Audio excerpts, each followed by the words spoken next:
Hello everyone, welcome back to my YouTube channel enhance education.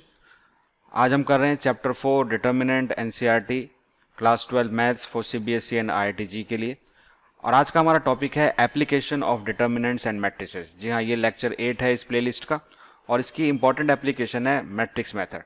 तो example की help से हम इस मैट्रिक्स मेथड को समझेंगे and after that we will do exercise based on this method which is your 4.6। जी हाँ, 4.6 के सभी क्वेश्चन भी आप इसमें देखेंगे वीडियो के अंदर। ओके, तो ये आप देख रहे हैं हमारा यूट्यूब चैनल इनहेंस एजुकेशन, जिसमें मैं फिजिक्स और mathematics for class 11th and 12th की ऑलरेडी काफ़ी वीडियो अपलोड कर चुका हूँ, जिसको आप प्लेलिस्ट में जाकर एक्सप्लोर कर सकते हैं। जी हाँ, ये फ्री में आप इसको सब्सक्राइब कर सकते हैं। इसके अलावा आप हमारी फ्री मोबाइल एप्लीकेशन भी है फॉर ऑल कॉम्पिटिटिव एग्जाम्स, उसको आप डाउनलोड कर सकते हैं, जिसका लिंक मैंने डिस्क्रिप्शन बॉक्स में दिया हुआ है। और आप गूगल प्ले स्टोर से जाकर भी इसको इंस्टॉल कर सकते हैं। आप इस लोगो से इसको पहचान सकते हैं। जी हाँ, तो इसमें आपको मिलता क्या है, आप जब इसको इंस्टॉल करेंगे you will get this kind of interface where you have some features and इसके अंदर एक इंपॉर्टेंट फीचर है स्टोर, जिस पर आप हमारे प्रीमियम कोर्सेज को जाकर एक्सप्लोर कर सकते हैं, जब सभी सैंपल्स वहाँ पर अवेलेबल हैं।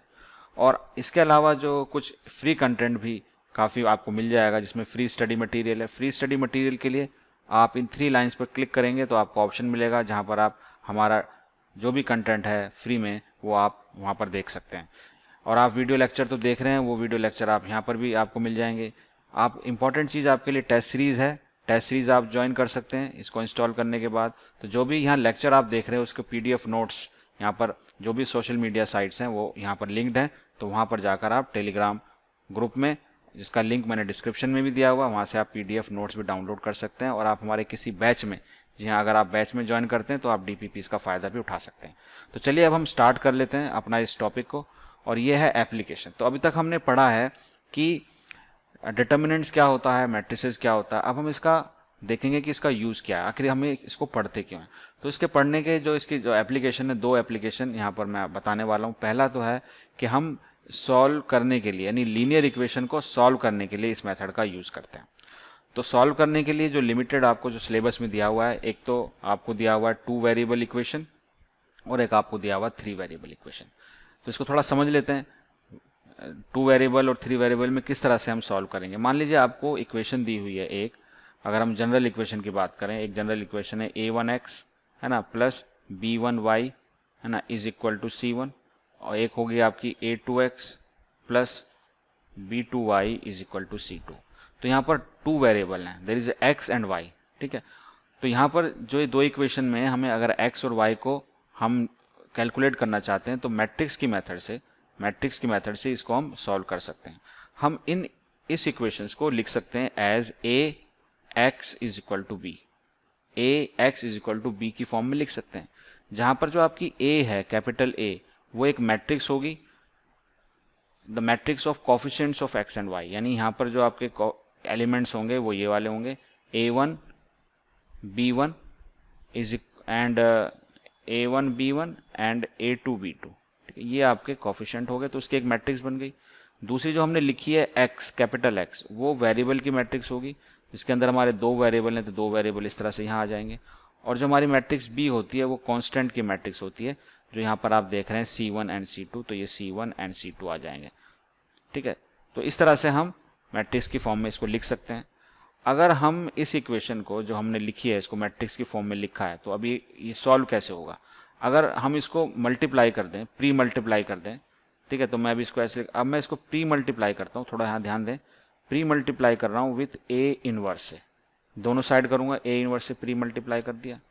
अगर प्री मल्टीप्लाई करता हूं तो इनवर्स की जो डेफिनेशन है उसके अकॉर्डिंग ए इनवर्स इंटू ए होता है आइडेंटिटी मैट्रिक्स। ठीक है, ये हो जाएगा आपका आई, और आई को आप एक्स से यानी किसी भी मैट्रिक्स से मल्टीप्लाई करेंगे तो मैट्रिक्स ही होगी, यानी एक्स एक्स ही रहेगा, और ये हो जाएगा आपका ए इनवर्स बी।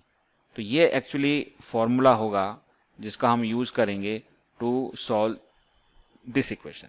तो ये तो 2/2 के लिए केस हो गया। ठीक है, अगर हम 3 वेरिएबल्स की इक्वेशन लें तो आपकी इक्वेशन कुछ इस तरह से हो जाएगी, a1x plus b1y plus c1 ना, z आ जाएगा third variable, and that is equal to d1, और ये हो जाएगी आपकी a2x plus b2y plus c2z is equal to d2, और एक हो जाएगी आपकी a3x plus b3y plus c3z is equal to d3।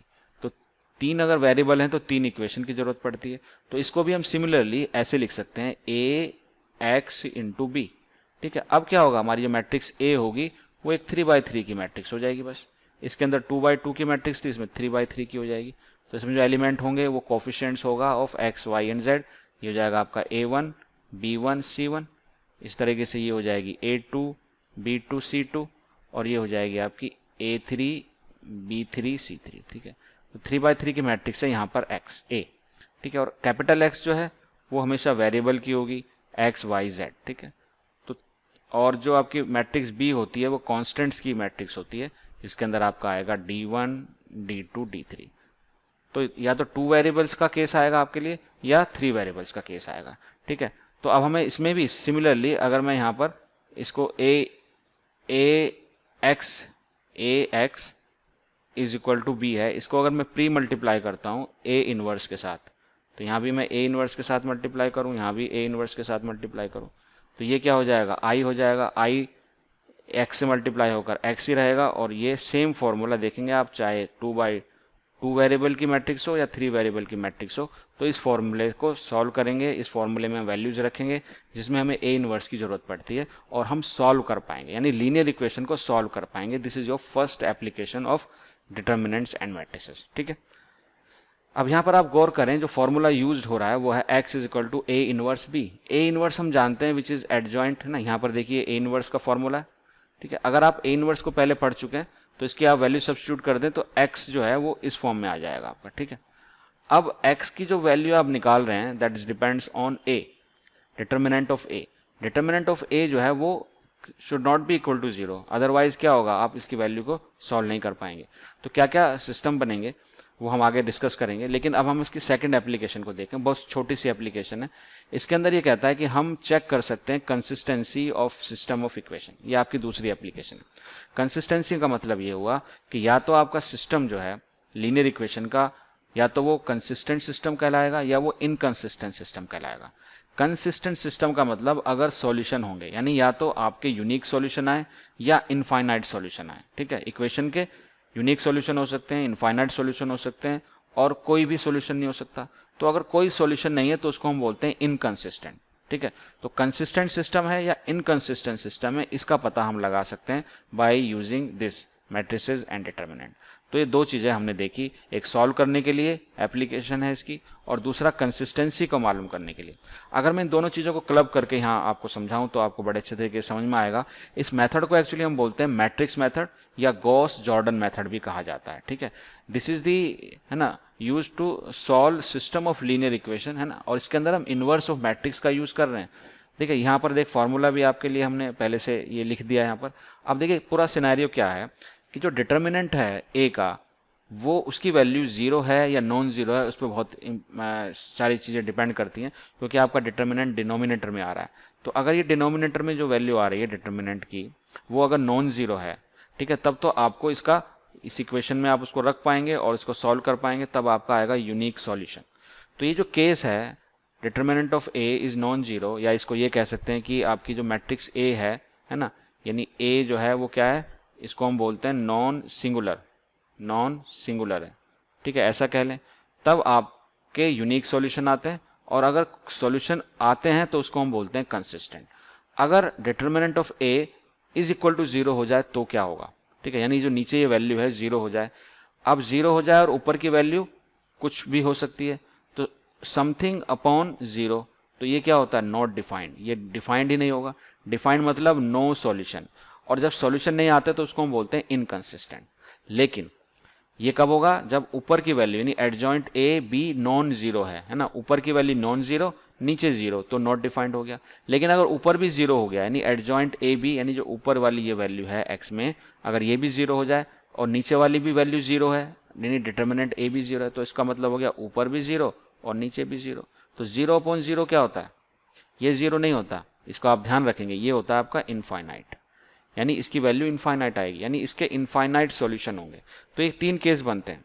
अगर सॉल्यूशन है चाहे वो इनफाइनाइट है या वो यूनिक है तो उसको हम बोलते हैं कंसिस्टेंट। तो ये दोनों केस कंसिस्टेंट होंगे, ठीक है। और हम यूनिक अच्छा आपका जो सिलेबस में है वो सिर्फ ये केस दिया हुआ है, ठीक है ना, we restricted to unique solution only. ये वाले केस आपको डिस्कस नहीं किए जाएंगे आपके सिलेबस में। और इस मेथड से जब हम निकालते हैं सॉल्यूशन, यानी यूनिक सॉल्यूशन निकालेंगे हम, इस मेथड का यूज करेंगे, तो that this method is called matrix method, ठीक है। आई होप इसको इतना समझ में आया होगा। अगर थोड़ा बहुत समझ में नहीं आया तो वो आपको इस एग्जाम्पल की हेल्प से भी समझ में आ जाएगा, ठीक है। तो यहाँ पर सबसे पहला आपको टू लीनियर इक्वेशन दी हुई है। तो हम इसको अगर सिंपली देखेंगे आप किस तरह से अप्लाई करेंगे मेथड्स को। यहाँ पर जो हमारा ये मेथड आया सॉल्विंग का है ना, फर्स्ट जो मेथड हमने पढ़ा, सॉल्व करना है इसको। तो इसको मैं लिख सकता हूँ किस तरीके से, इसको मैं मैट्रिक्स की फॉर्म में लिख सकता हूँ as A X is equal to B, ठीक है। यहाँ पर ये a क्या है, x क्या है, b क्या है, तो मैं पहले ही बता चुका हूँ। a जो होता है is a matrix of coefficients of x and y, और z भी अगर होगा तो ये जाएगा 2, this is 5, this is 3 and this is 2, correct. और x क्या है, x जो है it's a capital X, it's a matrix of variable, तो यहाँ पर दो वेरिएबल ही हैं, दो वेरिएबल होंगे। और b जो है it is matrix of constant, तो यहाँ पर कांस्टेंट है 1 एंड 7। एक बात का ध्यान रखेंगे, जो आपके कांस्टेंट होते हैं ना, कभी कभी इक्वेशन के लेफ्ट साइड में होते हैं, तो जो कांस्टेंट हैं इस बात को हमेशा याद रख के चलें कि ये आपके हमेशा राइट साइड होने चाहिए। अगर वो लेफ्ट साइड हैं तो आप उसको राइट साइड ले आओ और उसके बाद आप सॉल्व करें, ठीक है। अगर अदरवाइज साइन की प्रॉब्लम हो जाएगी। तो जब हमने ऐसा लिखा तो हम अब जान चुके हैं कि हमारे पास ये A X is equal to B है, ठीक है, ये ऐसे लिखा हुआ है। अगर मैं इसको प्री मल्टीप्लाई कर दूं विथ ए इनवर्स, यहाँ भी मैंने प्री मल्टीप्लाई कर दिया विथ ए इनवर्स, ओके, तो होगा क्या उससे, ये जो कंबाइन होकर आई बन जाएगा और आई इंटू एक्स एक्स ही होगा, है ना, और ये हो जाएगा आपके पास ए इनवर्स बी। तो यही फॉर्मूला हमने पढ़ा था कि हम इसकी हेल्प करेंगे और एक्स के लिए इसको सॉल्व करेंगे। अब हमें इसके अंदर ए इनवर्स निकालना होगा। अब ए इनवर्स निकालने के लिए सबसे पहले हम ये चेक करेंगे कि आपका ए इनवर्स एग्जिस्ट करता भी है कि नहीं। और ए इनवर्स कौन बताएगा एग्जिस्ट करता है कि नहीं करता, वो करता है आपका डिटर्मिनेंट। अगर उसकी वैल्यू 0 आ गई तो इनवर्स एग्जिस्ट नहीं करेगा, काम ही खत्म हो जाएगा, ठीक है। लेकिन मैंने जैसे बताया आपको सारे के सारे यूनिक सॉल्यूशन दिए होंगे जिसके अंदर डिटर्मिनेंट ए की कुछ ना कुछ वैल्यू आती है, ठीक है। लेकिन हमें बहरहाल चेक करना होगा, तो मैं इसका डिटर्मिनेंट निकालूंगा, तो ये जाएगा 4 - 15 that is equal to -11। तो this is not equal to 0, okay. अगर ये 0 नहीं है यानी determinant of a is non zero, है ना, इसका मतलब ये हो गया कि आपका a इनवर्स जो होगा वो एग्जिस्ट करेगा, a इनवर्स एग्जिस्ट। तो अब हम a इनवर्स निकालें। अच्छा, a इनवर्स हमने ये भी सीखा हुआ है, अगर आपने वो वीडियो नहीं देखी तो आप हमारी पिछली वीडियो में जाकर a इनवर्स यानी inverse and adjoint of matrix को देख सकते हैं। तो इसका फॉर्मूला होता है हमारा एडजॉइंट ऑफ ए, है ना, डिवाइडेड बाय डिटर्मिनेंट ऑफ ए। अब एडजॉइंट ऑफ ए 2/2 के लिए तो मैं शॉर्टकट का इस्तेमाल कर सकता हूँ, शॉर्टकट से लिख सकता हूँ। अच्छा, डिटर्मिनेंट ऑफ ए क्या है, वो है आपका -11, और मैं इसको शॉर्टकट से ए मैट्रिक्स से इसका एडजॉइंट लिखूंगा। तो प्रिंसिपल डायगोनल के साइन चेंज कर देता हूँ मैं, तो जाएगा -3 और ये हो जाएगा -5, और इनको इस डायगोनल को मैं इंटरचेंज करता हूँ इसका एलिमेंट, तो ये 2/2 ही रहेगा, ठीक है। तो ये आपका ए इनवर्स आ गया। अब हम फॉर्मूले का यूज करेंगे, तो हमें पता है कि x is equal to A inverse B होता है, ठीक है। अब ए इनवर्स हमारे पास है इज इक्वल टू 1/11, और ए इनवर्स आ गया आपके पास 2 -5 -3 2, और यहाँ b से मल्टीप्लाई करेंगे तो हो जाएगा 1 एंड 7। तो बस आप मल्टीप्लाई कर दीजिए रो बाय कॉलम, तो ये मैट्रिक्स को मल्टीप्लाई करेंगे तो हो जाएगा 2 and this is -35 and this is -3 and +14, correct. तो ये आ जाएगा -1/11, तो ऊपर होगा आपका -33 और नीचे हो जाएगा आपका +11। तो अभी क्या करेंगे आप, माइनस से और 1/11 से डिवाइड करेंगे इसको, तो ऊपर वैल्यू आ जाएगी आपकी 3 और नीचे वैल्यू आ जाएगी आपकी -1। अच्छा, कैपिटल एक्स क्या है, उसको भी मैट्रिक्स की फॉर्म में लिख देंगे, तो वो हो जाएगी स्मॉल x स्मॉल y। अब इसको आप कंपेयर कर सकते हैं, तो x की वैल्यू यहाँ से आ जाएगी 3 और y की वैल्यू यहाँ से आ जाएगी -1, ओके। तो इस तरह से देखा आपने कि हमने किस तरह से सॉल्व किया, सॉल्विंग फॉर x, y और z, ठीक है ना। x, y, z के लिए हम लीनियर इक्वेशन को सॉल्व करने के लिए इस मेथड का यूज करते हैं, and this method is called matrix method. Now this is your example 28। अब इसको भी हम करते हैं, देखिए अब 3/3 है यहाँ पर, तो ये 3 वेरिएबल्स की इक्वेशन है, मैट्रिक्स मेथड का यूज करेंगे। तो क्या लिखेंगे, इसको हम लिखेंगे similarly X A X is equal to B, जैसे हमने 2/2 में लिखा था वैसे ही। अब ए एक्स बी आप इजीली लिख सकते हो, उसमें तो कोई दिक्कत नहीं है। तो ए मैट्रिक्स जो है वो is A coefficients of X Y Z से बनेगी। तो वो हो गया आपके 3, ओके, -2 3, ये हो जाएगा आपके पास 2 1 एंड -1, ये हो जाएगा 4 -3 एंड 2, करेक्ट। चलिए, उसके बाद कैपिटल एक्स जो होगा उसके अंदर वेरिएबल्स आएंगे, सिर्फ हमारे पास यहाँ पर 3 वेरिएबल है, x Y and Z, correct. और उसके बाद कांस्टेंट मैट्रिक्स बनेगी कैपिटल बी की, तो वो है आपके पास 8 1 एंड 4। चलिए, इतना हो गया। अब हमारे पास जो फॉर्मूला है ए एक्स बी, तो इससे हम क्या निकाल सकते हैं, इससे हमारे पास हमें पहले निकाल चुके हैं। तो एक्स किसके बराबर हो जाता है, एक्स हो जाता है ए इनवर्स बी के बराबर, जिसके लिए हमें ए इनवर्स की जरूरत पड़ती है। और ए इनवर्स के लिए हमें चेक करना होता है कि सिंगुलर है या नॉन सिंगुलर है, तो इसके लिए हम डिटर्मिनेंट एक बार निकालना पड़ता है। तो मैं फर्स्ट रो के अराउंड इसको एक्सपेंड करता हूँ, तो ये जाएगा 3, ये हो जाएगा आपके पास 2 एंड -3, उसके बाद माइनस माइनस प्लस 2 हो गया, और ये हो जाएगा आपके पास 2 2 जा 4 है ना, एंड प्लस 2 2 जा 4 एंड +4, करेक्ट। उसके बाद हो गया +3, और ये हो जाएगा आपका -6 एंड -4, ठीक है।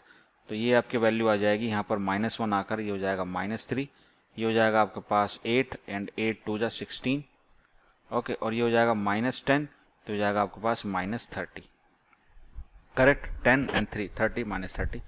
तो आप देखेंगे यहाँ पर ये वैल्यू जो हो गई आपकी 33, तो ये हो जाएगा आपके पास -17 and which is not equal to 0। तो हम ये कह सकते हैं यहाँ पर कि डिटर्मिनेंट जो a है इज नॉट 0, तो यानी a इनवर्स जो होगा वो एग्जिस्ट करेगा, ठीक है, a इनवर्स एग्जिस्ट करेगा।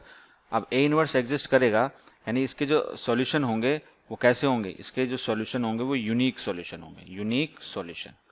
तो हमें उन यूनिक सॉल्यूशन को कैलकुलेट करना है, ये आपके सिलेबस में यूनिक सॉल्यूशन का केस दिया हुआ है। लेकिन यहाँ हमें ए इनवर्स निकालना होगा, जिसके लिए हमें जरूरत पड़ेगी कोफैक्टर्स की। तो हम जल्दी जल्दी कोफैक्टर निकालने वाले हैं। तो पहले निकालेंगे A11। तो this is your first element के लिए कोफैक्टर होगा हमारा A11 एलिमेंट है 3, तो ये रो और कॉलम को डिलीट कर देंगे, ठीक है। तो यहाँ पर हम इसको सॉल्व करेंगे, तो ये आ जाएगा 2 - 3 दैट इज -1। उसके बाद A12 कैलकुलेट करेंगे, तो A12 का एलिमेंट पहले हम करेंगे उसको लोकेट, तो ये हमारा हो जाएगा -2, ये हमारा एलिमेंट है A12। तो रो और column, first row second column हमने डिलीट कर दिया। अब डिटर्मिनेंट निकालेंगे इसका विद नेगेटिव साइन, तो ये हो जाएगा आपका -8, ओके। इसी तरह A13, अब A13 के लिए हम एलिमेंट हमारा 13 कौन सा होगा, ये थर्ड थ्री एलिमेंट होगा। इस रो को, फर्स्ट रो थर्ड कॉलम को हम निकालेंगे, तो हमारा -10 आ जाएगा। नाउ A21 नेगेटिव में आएगा, है ना, नेगेटिव विद माइनर, तो ये 2 है, इस 2 जिस रो में आ रहा है, जिस कॉलम में आ रहा है, उसको हटाकर आप इसको सॉल्व करेंगे, तो -2 × 2 -4 एंड +9, तो ये आ जाएगा आपका -5।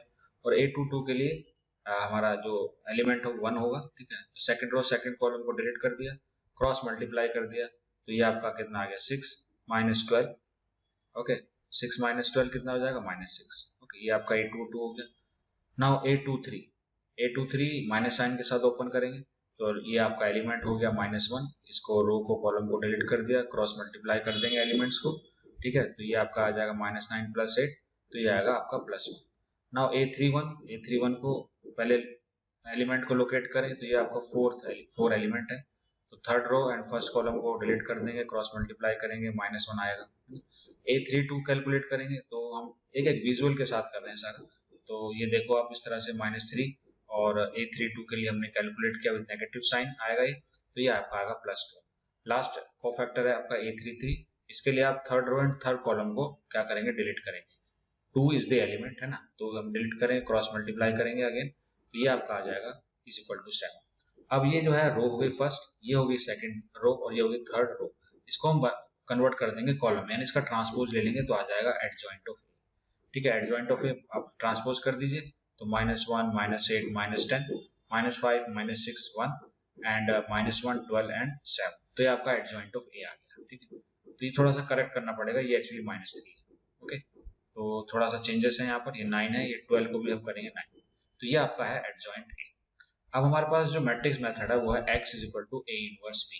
इसमें हमें A इनवर्स चाहिए और B चाहिए, तो A इनवर्स हमने निकाल लिया, एडजॉइंट ए को हम डिवाइड कर देंगे डिटर्मिनेंट से, तो 1/-17 और एडजॉइंट लिखेंगे और बी मैट्रिक्स लिखेंगे, और बी मैट्रिक्स हमारी है 8, 1 एंड 4। अब इसका हम करेंगे मल्टीप्लीकेशन मैट्रिक्स का। तो मैट्रिक्स का मल्टीप्लीकेशन करेंगे रो बाय कॉलम, तो ये आपका फर्स्ट रो ऐसे हो जाएगी और सेकंड रो आपकी हो जाएगी this, and third row is -80 + 1 and 28। इसको सिंप्लीफाई करेंगे, this is equal to -1/70, -70, and this is -34, and this become +51। ठीक है, ये 51 आया करेक्ट, दिस इज 51।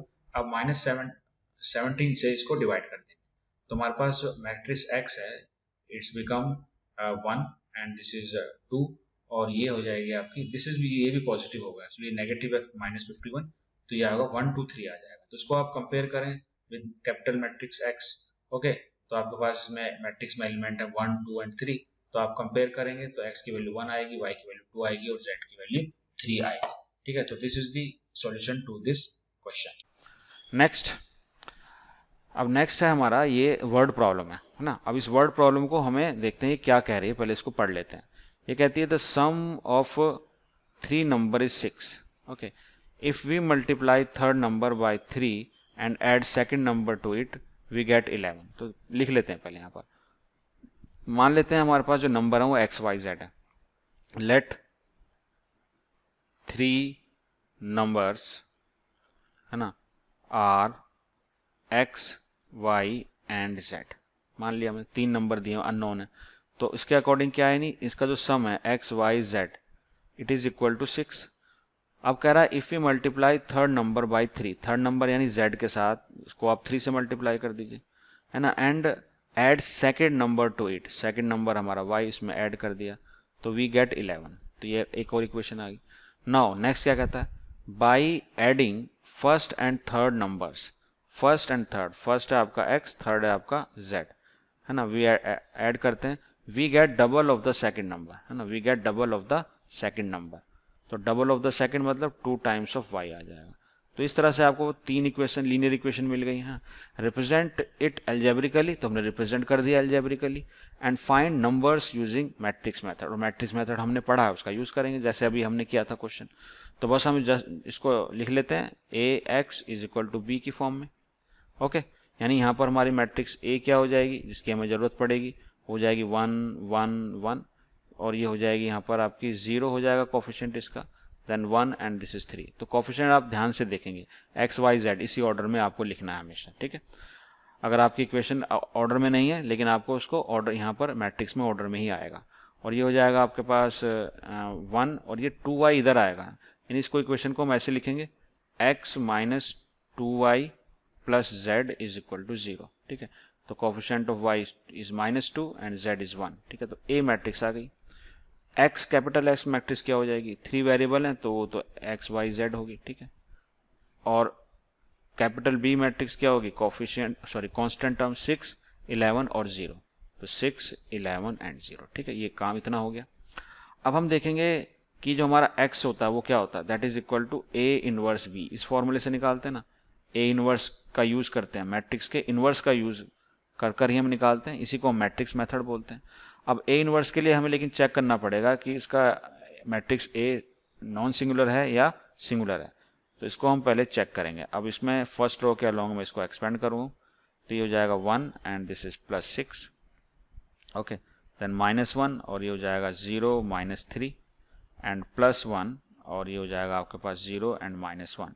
तो इसकी वैल्यू आ जाएगी आपकी 7 + 3 -1 that is equal to 9 which is not equal to 0। ठीक है, इसका मतलब ये हुआ कि A इनवर्स एग्जिस्ट, ये एग्जिस्ट करेगा, और इसका मतलब ये हुआ कि यूनिक सॉल्यूशन आएंगे, आपके यूनिक सॉल्यूशन आएंगे। तो पहले ही बता चुका हूं कि हम we are restricted to unique solution. ऐसा ही केस होगा जहां पर डिटर्मिनेंट की वैल्यू आपकी नॉन जीरो ही आएगी। Now this is the cofactors, मैंने ऑलरेडी कैलकुलेट कर दिए और ये इसके रहे एलिमेंट्स। अब इसकी हेल्प से हम एडजॉइंट लिख सकते हैं, एडजॉइंट ऑफ ए। ओके, तो एडजॉइंट ऑफ ए क्या होगा, देखिए एडजॉइंट ऑफ ए, तो इस रो को हम कॉलम में की फॉर्म में लिख देंगे, इसका ट्रांसपोज कर देंगे, तो आ जाएगा 7, 3 -1 and this is -3 0 3 and this is 2 -3 and 1, correct. अब एडजॉइंट भी आ गया हमारे पास, डिटर्मिनेंट ए भी आ गया, ठीक है। तो ये कुछ कुछ वैल्यूज जो हमें यूज करनी है, यानी डिटर्मिनेंट ऑफ ए कितना है, ये आपका 9 है ना, और एडजॉइंट आ गया। अब हम वैल्यूज रख देते हैं एक्स में, तो इसको कैलकुलेट कर लें अब एक्स की फॉर्म में। तो ए इनवर्स में आपका 1 अपॉन डिटर्मिनेंट आता है, डिटर्मिनेंट आ रहा है आपका 9, तो 9 लिख दिया और एडजॉइंट लिख दिया आपने। एडजॉइंट में आपका ये मैट्रिक्स हो गई, that is 7 3 -1 and this is -3 0 3, this is 2 -3 1, okay. और मैट्रिक्स बी साथ में लिख देंगे हम। मैट्रिक्स बी हमारी है 6 11 एंड 0, बस इसको मल्टीप्लाई कर दीजिए। तो मल्टीप्लाई करेंगे तो 1/9 तो हम बाहर लिख लेते हैं पहले। अब हम रो बाय कॉलम मल्टीप्लाई करते हैं, तो जाएगा 42 है ना, -33 एंड +0, ओके। देन ये हो जाएगा आपके पास 18 और ये 0 और ये 0 हो गया। उसके बाद ये हो जाएगा आपके पास -6 +33 एंड +0, ओके। तो ये जो x की वैल्यू आ रही है यहाँ पर, ये क्या आ रही है, अब 9 1 बाय सब एलिमेंट्स को 9 से डिवाइड भी कर देंगे। तो ऊपर जो आ रहा है आपका ये हो जाएगा आपके पास 9, तो 9/9 लिख देंगे यहाँ पर। और ये हो जाएगा 18, तो 18/9 लिख देंगे। और ये हो जाएगा आपके पास 27, तो यहाँ पर 27/9 लिख देंगे, ठीक है। यानी इसको हम x को लिख सकते हैं x y z, है ना, वेरिएबल की फॉर्म में। और ये जो नंबर आ रहे हैं यहाँ पर, ये आ रहे हैं आपके पास 1 2 एंड 3। तो इसका भी आंसर जैसे पहले आया था वो सेम ही आ रहा है। x की वैल्यू 1, y की वैल्यू आ गई 2 और z की वैल्यू आ गई 3, है ना। तो कंपेयर करेंगे ना कॉरेस्पॉन्डिंग एलिमेंट्स को, तो ये इसका आंसर हो जाएगा। This is your answer to this question. Now this is your exercise 4.6। ये एप्लीकेशन ऑफ डिटर्मिनेंट के ऊपर ही बेस्ड है और इसमें हम मैट्रिक्स मेथड का काफ़ी यूज़ करने वाले हैं, ठीक है। तो दो एप्लीकेशन थी इसकी। पहली एप्लीकेशन में हम ये देखते हैं कि सॉल्व करते हैं इक्वेशंस को, और दूसरी एप्लीकेशन में हम कंसिस्टेंसी ऑफ सिस्टम बता सकते हैं। तो थोड़ा सा मैं इसको यहाँ समझा देता हूँ, क्योंकि 1 से लेकर 6 तक यही क्वेश्चन आने वाले हैं। तो ये थोड़ा कंसेप्ट मैं दोबारा आपको समझा दूँ, ठीक है ना। कंसेप्ट क्या है देखिए, जो इसके अंदर यूज़ होने वाला है कंसेप्ट, जिससे आपके दिमाग की बत्ती थोड़ी जल जाएगी, ठीक है।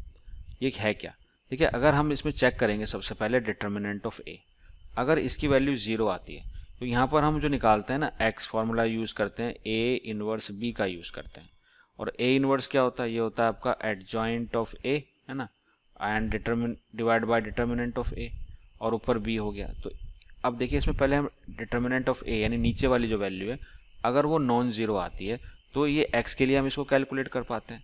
तो इस केस के लिए जो आपका जो a इनवर्स होता है ना, वो एग्जिस्ट करता है। और जब a इनवर्स एग्जिस्ट करता है, तो हम कहते हैं कि इसके यूनिक सॉल्यूशन आते हैं, यूनिक सॉल्यूशन आते हैं, करेक्ट। और जब सॉल्यूशन आते हैं तो मतलब सॉल्यूशन आने का मतलब होता है एक जो सिस्टम होता है उसको हम बोलते हैं कंसिस्टेंट, ओके। तो ये कंसिस्टेंट केस हो जाएगा आपका, इसे कंसिस्टेंट, ओके। अब दूसरा केस क्या होता है, ये आपका समझिए फर्स्ट केस हो गया। दूसरा केस ये होता है कि आपका जो डिटर्मिनेंट a है, अगर वो 0 हो जाए, ठीक है, तब कंसिस्टेंट होगा या इनकंसिस्टेंट होगा। तो इसमें दो केस बनते हैं। अब नीचे वाला अगर 0 हो गया, ठीक है, तो ऐसा नहीं है कि अब ये नीचे डिटर्मिनेंट 0 हो गया तो ये नॉट डिफाइंड हो गया, ऊपर वाले पर भी इस बात का ये डिपेंड करेगा। यानी अब हमें चेक करना होगा what is your adjoint of a, है ना, इनटू b की वैल्यू क्या है। अगर ये वैल्यू आपकी आती है नॉन जीरो, या तो ये हो सकता है, या दूसरा केस ये बन सकता है कि adjoint of a into b, ठीक है, ये आपकी वैल्यू 0 आती है। तो दो केस बन सकते हैं। अब इन दो केसेस में क्या होगा देखिए, अगर ऊपर वाली वैल्यू नॉन जीरो है, तो नॉन जीरो यानी समथिंग, और नीचे वाली ये डिटर्मिनेंट ऑफ a 0 है, तो ये क्या हो जाएगा, नॉट डिफाइंड हो जाएगा। 1/0, something upon 0 is not defined, ठीक है। तो ये कंसेप्ट बड़ा स्ट्रांग है, इसको समझे थोड़ा। तो ये जब नॉट डिफाइंड होता है तो उसको हम बोलते हैं इसके नो सॉल्यूशन, यहाँ पर कोई भी सॉल्यूशन नहीं होगा, नो सॉल्यूशन। और जब सॉल्यूशन नहीं होता तो उसको हम बोलते हैं inconsistent, this is called inconsistent, ठीक है। इसका मतलब होता है ये इनकंसिस्टेंट केस होगा आपका। अब दूसरा जो केस हो गया, अगर यहाँ पर ये भी 0 हो गया और ऊपर वाला भी 0 हो गया, यानी ऊपर भी 0 नीचे भी 0, तो 0/0। अब 0/0 क्या होता है, काफी स्टूडेंट्स को पता नहीं होगा। तो 0/0 इज नॉट डिफाइंड नहीं कहते, इसको हम कहते हैं इनफाइनाइट, इन्फिनिटी, यानी इसके इनफाइनाइट सॉल्यूशन होंगे, इनफाइनाइट सॉल्यूशन, ठीक है, इनफाइनाइट सॉल्यूशन, लेकिन सॉल्यूशन तो होंगे। सॉल्यूशन होने का मतलब है कि वो कंसिस्टेंट हो जाता है, विच इज कंसिस्टेंट, ठीक है। तो कंसिस्टेंट, इनकंसिस्टेंट, इस तरह से आप समझेंगे, ठीक है। अब यहाँ पर एक एक करके क्वेश्चन को हम देखेंगे और डिटर्मिनेंट चेक करेंगे। तो यहाँ पर इसको हम कैसे लिख सकते हैं, इसको हम लिख सकते हैं किस तरह से, A X is equal to B.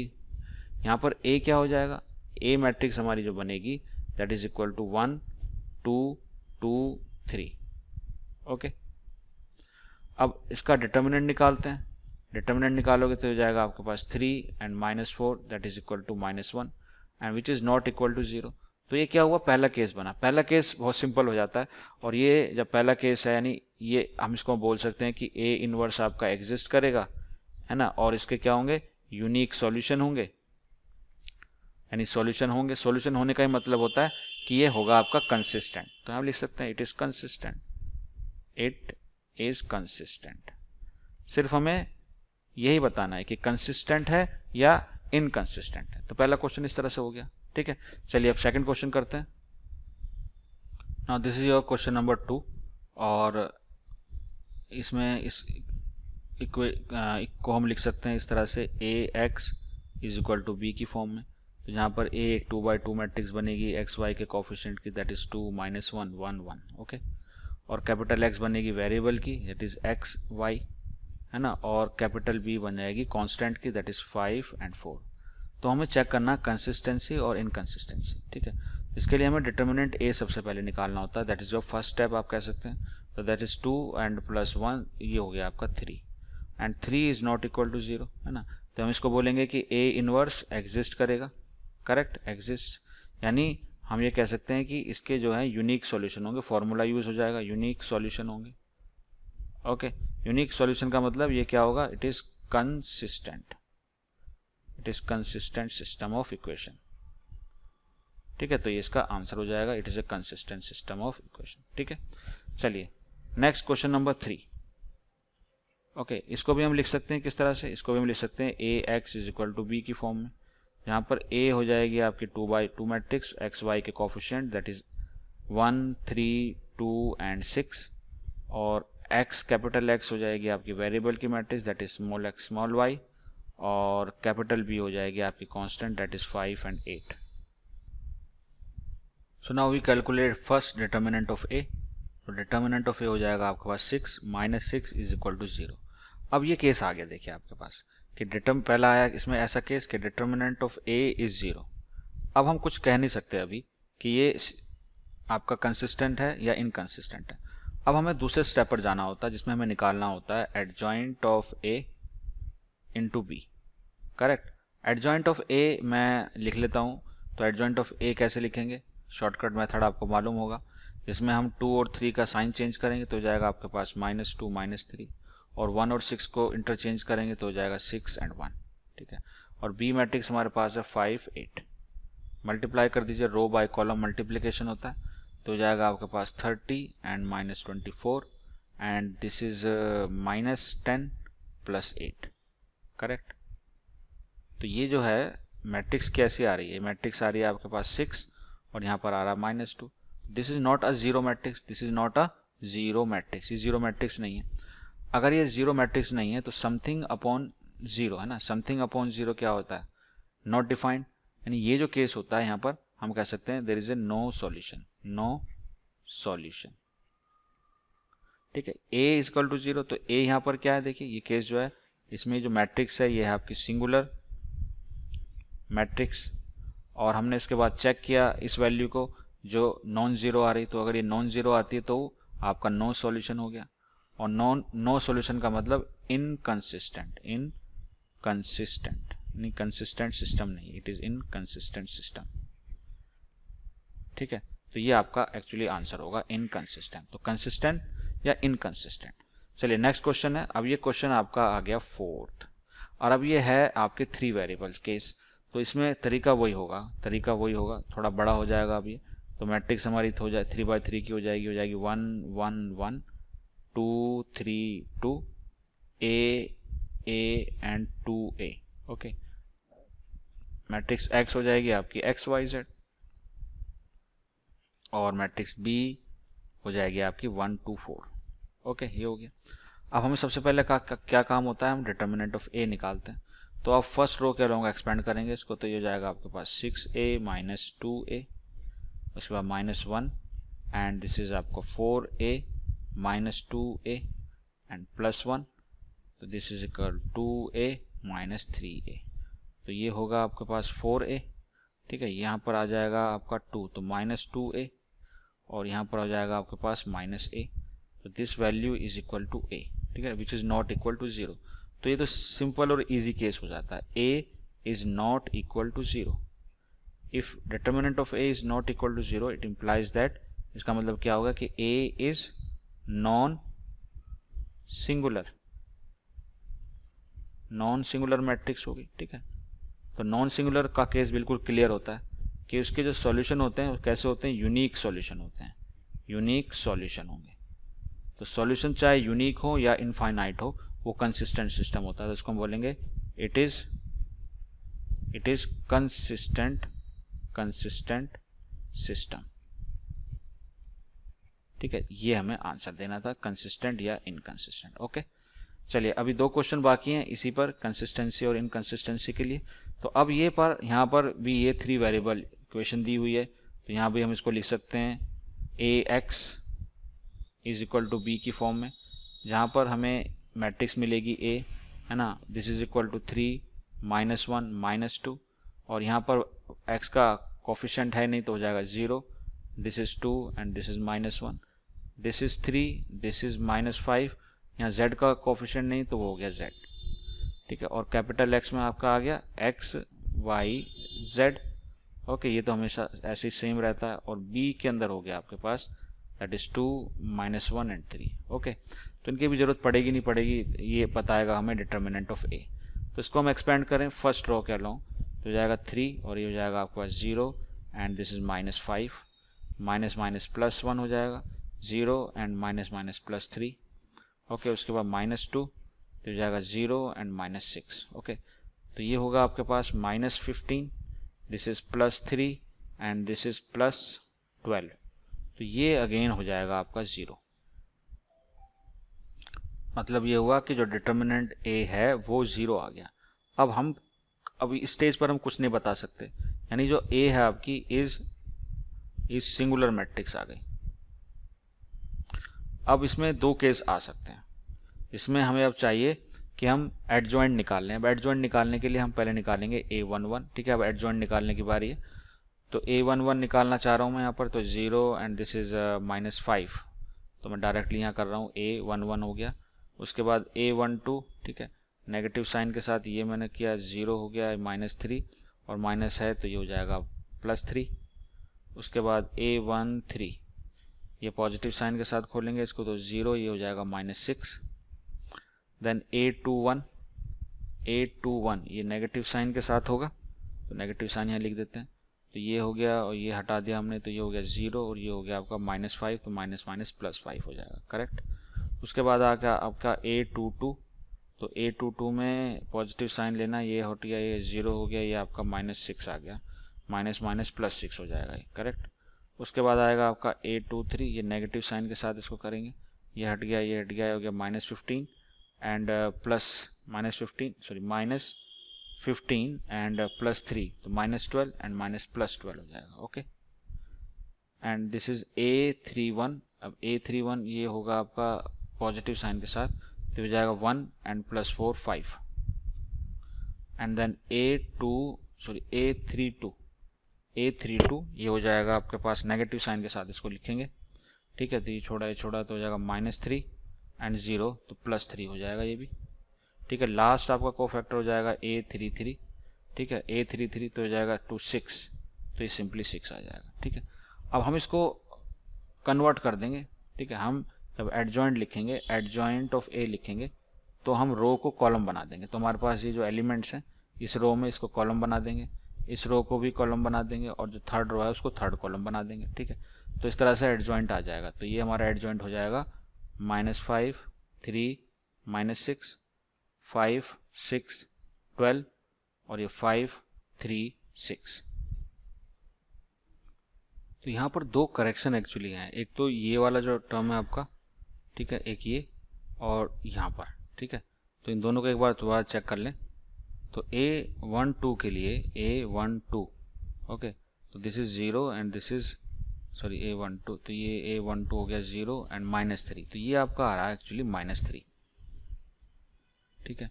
और ये जो है ये हो जाएगा आपका +10, ठीक है।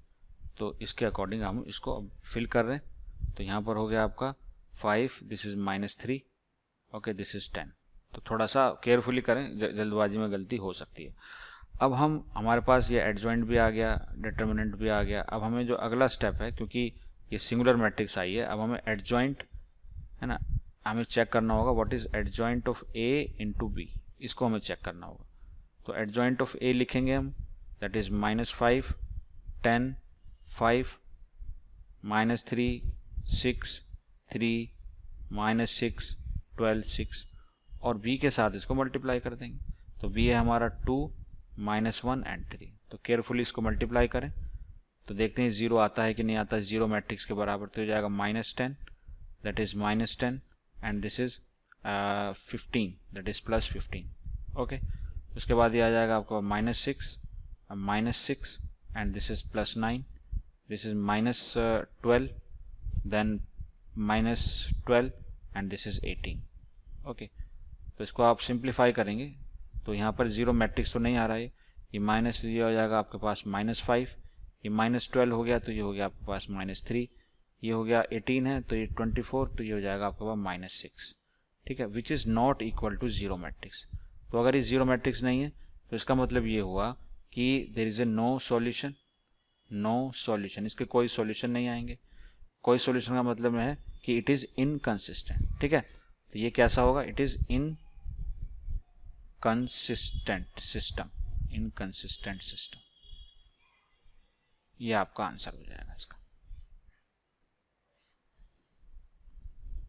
सो this is your last question of this part, जिसमें हमें कंसिस्टेंसी चेक करनी है। तो इसमें भी हम पहले इसको लिख देते हैं as AX is equal to B की फॉर्म में। तो हम A मैट्रिक्स को पहले लिख लेते हैं और ये आ जाएगा आपके पास 5, -1, 4, दिस इज 2, 3, 5, है ना, 5, -2, 6, ठीक है। और हम x को भी लिख लेते हैं। x की वैसे ज़रूरत नहीं पड़ती, लेकिन यहाँ पर डिफाइन करना जरूरी है कि हमने किसको क्या लिया है। This is your x, this is your y and z, ठीक है। और b की जरूरत भी पड़ जाएगी अगर नॉन सिंगुलर मैट्रिक्स आई तो ये है आपका 5, 2 एंड -1। तो फर्स्ट स्टेप हमारा क्या होगा कि हम डिटर्मिनेंट ऑफ a चेक करेंगे। तो मैं इसको अगर फर्स्ट रो के अलोंग ओपन करूँ तो हो जाएगा 5, तो फर्स्ट रो के अलोंग ओपन करता हूँ तो हो जाएगा आपके पास 18 + 10, करेक्ट। उसके बाद माइनस माइनस +1, तो हो जाएगा आपके पास 12 एंड -25। उसके बाद ये हो गया 4 and this is -4 and -15, okay. तो ये हो जाएगा आपके पास 5 × 28, this is -13 and this is 4, okay, × -19। सो इसको कैलकुलेट करेंगे तो ये हो जाएगा आपके पास 180 -13 एंड दिस इज -76, तो this is equal to 51 and which is not equal to 0। तो काम आसान हो गया, यानी determinant of A is non zero, ठीक है। तो यही काम खत्म हो जाएगा बस। इसका मतलब ये होगा कि आपका A इनवर्स एग्जिस्ट करेगा, एग्जिस्ट, और अगर A इनवर्स एग्जिस्ट करेगा इसका मतलब ये हुआ कि यूनिक सॉल्यूशन होंगे, यूनिक सॉल्यूशन होंगे। और अगर सॉल्यूशन होंगे तो वो क्या होगा, सिस्टम होगा आपका इनकंसिस्टेंट सिस्टम। तो कंसिस्टेंट सिस्टम, ये होगा आपका कंसिस्टेंट सिस्टम। तो this is your consistent system, okay. तो इस तरह से 5 क्वेश्चंस हमने किए और अब हम मूव करते हैं नेक्स्ट। अब 17 to 15 क्वेश्चन में हमें क्या करना है, हमें सॉल्व करना है। Solve system of linear equation using matrix method, है ना, इन एक्सरसाइजेज 7 to 14। तो अब एक ही तरह के क्वेश्चन हैं सारे। तो हम सबसे पहले क्वेश्चन 7 को देखते हैं और इस तरह के हम एग्जाम्पल ऑलरेडी कर ही चुके हैं। तो हम इसको लिखेंगे मैट्रिक्स की फॉर्म में सबसे पहले। तो ये हो जाएगा आपका AX is equal to b हो जाएगा, जहां पर ए क्या होगा हमारा, ए इज इक्वल टू 5 2 7 3 2/2 की मैट्रिक्स हो गई, और कैपिटल एक्स हो गया वेरिएबल की matrix that is small x small Y, और आपका कैपिटल बी जो है वो हो गया आपका कांस्टेंट की मैट्रिक्स दैट इज 4 और 5। करेक्ट। अब हम x को कैसे लिख सकते हैं, हम x को लिख सकते हैं इस तरह से, a इनवर्स b की फॉर्म में ना। तो हमें a इनवर्स चाहिए और उसके लिए देखते हैं वो एग्जिस्ट करता है नहीं करता, तो उसके लिए हमें निकालना होगा डिटर्मिनेंट। डिटर्मिनेंट निकालेंगे तो हो गया 15 minus 14 that is 1। Okay, this is non zero, यानी अगर determinant of a is non zero है, ठीक है, इसका मतलब ये हुआ कि आपका a इनवर्स एग्जिस्ट करता है। अब a इनवर्स एग्जिस्ट करता है, इसका मतलब ये हुआ कि आपका जो सॉल्यूशन होंगे कैसे होंगे, यूनिक सॉल्यूशन होंगे। तो वो यूनिक सॉल्यूशन ही हमें निकालने हैं, ठीक है। अब उसके लिए हमें निकालना होगा a इनवर्स। a इनवर्स क्या होता है, ये होता है आपका एडजॉइंट ऑफ a, है ना, divide by determinant of a। Okay, अब x क्या है हमारा, x है हमारा a इनवर्स b, बस वैल्यू रख दीजिए आप। तो यहाँ पर adjoint of a divide by determinant of a, तो यहाँ पर मैं अगर डिटर्मिनेंट की वैल्यू रखूँ तो मेरी 1 है, वो 1 आ गई। और एडजॉइंट में यहाँ लिख सकता हूँ इस मैट्रिक्स a का 2/2 की मैट्रिक्स का, तो 5 और 3 को इंटरचेंज करेंगे तो हो जाएगा 3 5 इस डायगोनल में, और प्रिंसिपल डायगोनल में साइन चेंज करेंगे तो हो जाएगा -7 -2। करेक्ट। अब यहाँ वैल्यू रख देंगे तो ये आपका हो गया 3 -7 -2 एंड 5, ये तो हो गया आपका a इनवर्स, ठीक है। और b हमारा है 4 5, चेक कर लीजिए। तो इसको क्रॉस मल्टीप्लाई करेंगे मैट्रिक्स को तो हो जाएगा 12 एंड -10 देन -28 प्लस 25। ओके, तो ये आपका हो जाएगा this is equal to 2 and this is equal to -3। Correct. तो ये जो है कैपिटल एक्स, ये मैट्रिक्स है हमारी स्मॉल एक्स स्मॉल वाई की। तो यहाँ से x की वैल्यू कितनी आ गई 2, है ना, और y की वैल्यू कितनी आ गई -3। तो इस तरह से सॉल्व करना है, यानी x और y की वैल्यू निकालनी है अल्टीमेटली। तो this is the answer to this question, 2 and -3। तो this is your question number 8 now. इसको भी हम करेंगे, इसको लिखेंगे ax is equal to b, तो a मैट्रिक्स हो जाएगी आपकी 2 -1 3 4। ओके, x मैट्रिक्स हो जाएगी आपकी x y, और b मैट्रिक्स हो जाएगी आपकी -2 3। करेक्ट। तो यहाँ हम निकालेंगे determinant of a which is equal to 4, okay, plus 3 which is equal to 7 non zero. Okay, यानी determinant of a is non zero. मतलब क्या हुआ इसका कि a इनवर्स एग्जिस्ट करेगा, एग्जिस्ट मतलब कि आपके यूनिक सॉल्यूशन होंगे, ठीक है, यानी हमें सॉल्यूशन निकालने पड़ेंगे। उसके लिए हमें यूज करना होगा क्या, x is equal to a inverse b, ठीक है, इस फॉर्मूले का यूज करना होगा, ठीक है। a इनवर्स निकालना है तो a inverse is equal to adjoint of a divide by determinant of a। Determinant हमारा कितना निकला 7, तो 1/7। एडजॉइंट लिख लो आप मैट्रिक्स a का, तो आप 2 और 4 को इंटरचेंज करो तो 4 2, और 3 और -1 का आप साइन चेंज करो तो -3, और ये हो जाएगा 1, ठीक है। तो हम लिख सकते हैं x is equal to a inverse b में वैल्यूज पुट करेंगे तो 1/7, और ये मैट्रिक्स आ गया आपकी 4 1 -3 2, और मैट्रिक्स b है आपकी कितनी -2 3। मल्टीप्लाई कर दीजिए रो बाय कॉलम, तो 1/7 रो बाय कॉलम मल्टीप्लाई करेंगे तो हो जाएगा -8 प्लस 3, ये हो जाएगा आपके पास 6 and plus 6, minus minus plus, ठीक है, इस तरह से वैल्यू आ जाएगी। तो ये 1/7, ठीक है। तो यहाँ पर कितने आ जाएगी वैल्यू -8, देखिए 4 2 जा -8 एंड प्लस 3, -8 प्लस 3, तो कितना हो जाएगा 5, this equal to -5 and this is equal to 12, ठीक है। तो x की जगह वैल्यू रखेंगे तो हो जाएगा xy मैट्रिक्स, और ये हो जाएगा आपके पास -5/7 एंड दिस इज 12/7। तो x की वैल्यू क्या आ गई, x वैल्यू आ गई -5/7, और y की वैल्यू क्या आ गई, y की वैल्यू आ गई 12/7, ठीक है। This is the answer to this question.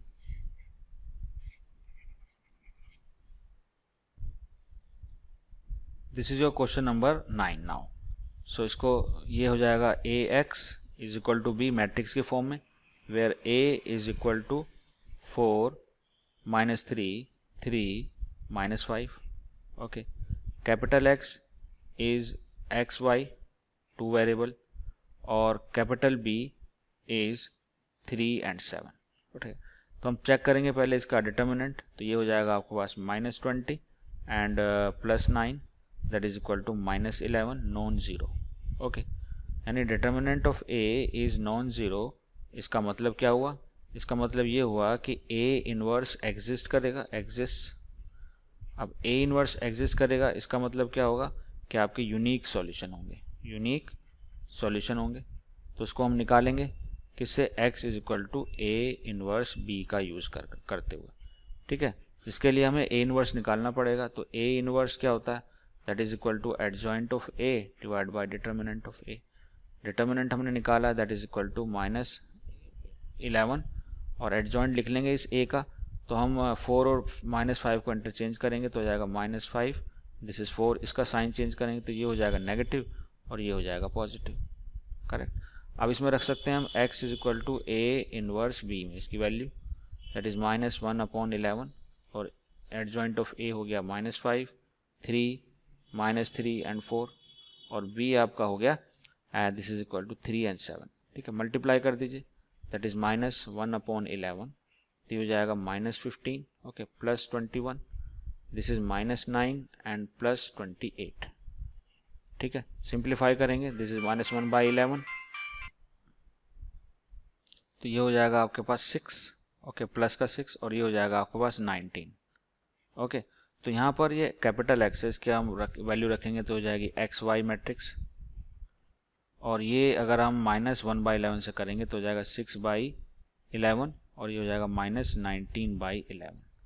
ठीक है, कंपेयर करो तो x की वैल्यू कितनी आ जाएगी? -6/11, और y की वैल्यू कितनी आ जाएगी? ये आ जाएगी -19/11। तो बस हमें ये सॉल्व हो गया, हमें x और y की वैल्यू निकालनी थी। This is your answer to this question. Now this is your question number 10। ये भी आपका 2 वेरिएबल की इक्वेशन है, इसको हम मैट्रिक्स फॉर्म में लिखेंगे as ax is equal to b। तो मैट्रिक्स A होगी आपकी 5, 2, 3, 2, ओके, और कैपिटल X मैट्रिक्स हो जाएगी आपकी xy, और कैपिटल B मैट्रिक्स हो जाएगी आपकी 3 and 5। ठीक है, तो हम सबसे पहले क्या करते हैं, स्टेप 1 में डिटर्मिनेंट ऑफ A निकालेंगे, तो हो जाएगा 10 -6 इज इक्वल टू 4 आ गया, which is non zero. Okay, तो ये सब आपको रट जाएगा बार बार, यानी अगर ये नॉन ज़ीरो आ गया इसका मतलब क्या हुआ कि A जो है आपकी is non singular, non singular है, यानी आपका A इनवर्स एग्जिस्ट करेगा। ओके, यानी इसका मतलब ये हुआ कि आपके जो सॉल्यूशन होंगे क्या कैसे होंगे? यूनिक सॉल्यूशन होंगे, यूनिक सॉल्यूशंस। ठीक है, तो हमें यूनिक सॉल्यूशन निकालने होंगे, और क्या यूज करेंगे हम? x is equal to A inverse b का यूज करेंगे, इस फॉर्मूले का यूज करेंगे। करेक्ट, तो इसके लिए हमें a इनवर्स चाहिए पहले। तो a इनवर्स क्या होता है? ये होता है आपका adjoint of a divide by determinant of a। अच्छा, डिटर्मिनेंट ऑफ a कितना आ रहा? 4। ठीक है, और एडजॉइंट हम a से मैट्रिक्स से लिख सकते हैं। तो 3 और 2 प्रिंसिपल डायगोनल्स का हम साइन चेंज कर देंगे, तो -3 -2, और 5 और 2 इसमें हम इंटरचेंज कर देंगे तो 2 and 5 हो जाएगा। ठीक है, तो वैल्यू रख देंगे हम x में, x क्या हमारा? a inverse b। तो ये हो जाएगा आपके पास 1/4, दिस इज योर 2 -3 -2 5, और b के साथ मल्टीप्लाई करना है विच इज 3 5। ओके, तो दैट इज इक्वल टू 1/4, तो रो बाय कॉलम मल्टीप्लाई करोगे तो हो जाएगा 6 -10, और ये हो जाएगा आपके पास -9 +25। सिंप्लीफाई करो, दैट इज 1/4, यहाँ आ जाएगा -4, और इसमें से इसको मल्टीप्लाई करोगे तो ये आ जाएगा 16। तो 4 से इसको आप डिवाइड करोगे तो ऊपर आ जाएगा -1 और नीचे आ जाएगा आपका 4, और x की जगह आप वैल्यू रखोगे मैट्रिक्स की तो हो जाएगा xy। तो x की वैल्यू निकल कर आती है यहाँ पर -1, और y की वैल्यू निकल कर आती है 4। सो यही आपका आंसर है। This is answer to this question, 1 -1 and 4। So this is your question number 11, और इसमें भी हम इसको सॉल्व करना है, यानी x, y और z की वैल्यू निकालनी है by using matrix method. Matrix method यानी x is equal to a inverse b, इसका यूज करेंगे। ठीक है, तो इसको हम लिख सकते हैं इस इक्वेशन को। देखिए फर्स्ट इक्वेशन है, सेकंड इक्वेशन को हम थोड़ा सा सिंप्लीफाइड फॉर्म में लिखें तो 2 से मल्टीप्लाई कर दें तो हो जाएगा 2x -4y and -2z is equal to 3। Okay, तो इस इक्वेशन का यूज़ करेंगे इसके लिए। तो इसको हम ऐसे लिख सकते हैं मैट्रिक्स फॉर्म में, मैट्रिक्स मेथड के लिए ax is equal to B की फॉर्म में, जहाँ पर मैट्रिक्स A हो जाएगी आपकी this is equal to 2 1 and 1। This become, इस मैट्रिक्स का यूज़ करेंगे इस इक्वेशन का, सॉरी, दैट इज 2 -4 -2, और ये वाला हो जाएगा आपके पास 0। यहाँ पर x का कोफिशिएंट 0 है तो ये हो जाएगा 0 एंड देन 3 एंड -5। ये आपकी मैट्रिक्स A हो गई। कैपिटल X जो है 3 वेरिएबल इक्वेशन है ये, तो x y और z आ जाएगी, करेक्ट। और कैपिटल B जो है उसमें कांस्टेंट टर्म्स आएंगी, दैट इज 1 आएगी, उसके बाद 3 आएगी और इसके बाद 9 आएगी, करेक्ट।